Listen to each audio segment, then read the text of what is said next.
A Child's History of the World by Virgil M. Hillyer. Chapter 4, From an Airplane.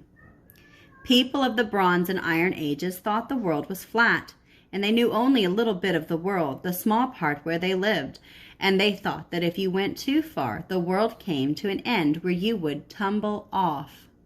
If we should go up in an airplane and look down on the world at the place where the first civilized people once lived, we should see several rivers, seas, and a gulf, and from so high up in the air, they would look something like this: a map of Mesopotamia and Mediterranean.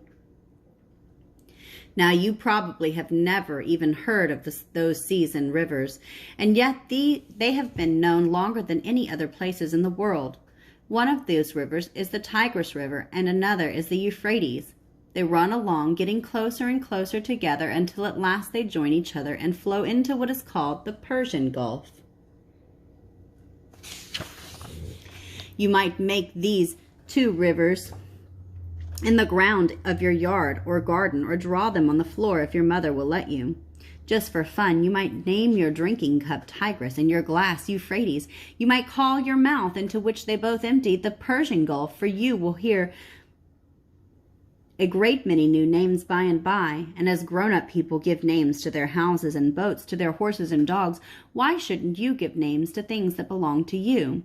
For instance, you might call your chair, your bed, your table, your comb and brush, even your hat and shoes after these strange names.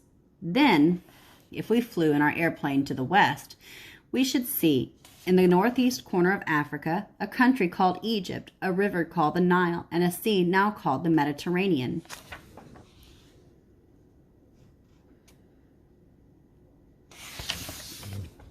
Mediterranean simply means between the land, for this sea is surrounded by land. It is indeed almost like a big lake. It is supposed that long, long ago in the Stone Age there was no water at all where the sea now is, only a dry valley, and that people once lived there.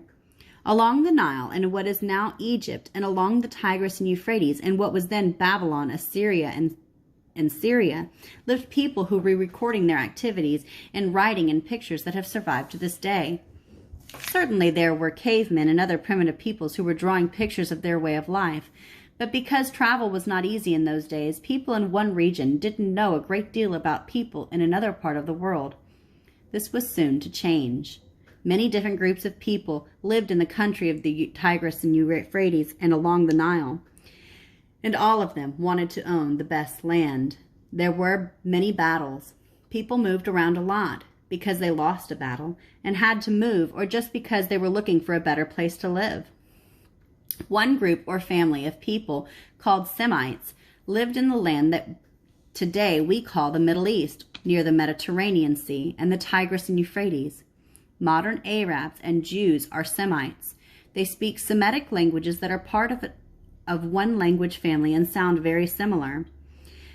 Here's an example. In Hebrew, the word for peace is shalom. In Arabic, the word for peace is salam. Another group of people lived along the Nile. In Egypt and other parts of North Africa, Egyptians and people called Berbers were related to Middle Eastern Semites. Nubians, who came from a part of Africa south of Egypt, belonged to a group of people called Nilo-Saharans. If you look at a map, you can see how they got this name. They lived along the Nile River and near the Sahara Desert. These Nubians traveled northward along the Nile Valley into Egypt, and sometimes Egyptians traveled south into Nubia. Another group of people came from the area that is now Iran. They are called Indo-Europeans, and they spread eastward into North India and westward into Europe. Today, people in Europe, Iran, and India are descended from these early Indo-Europeans. Just like the Semites, they speak languages that are related to each other. We now know that these ancient peoples moved around a lot more than we used to think they did. They taught each other to grow different kinds of food.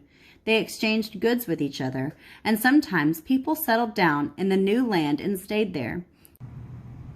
Just as the United States has seen many nationalities of people move here and become Americans, people in ancient times also migrated and settled down in a new land.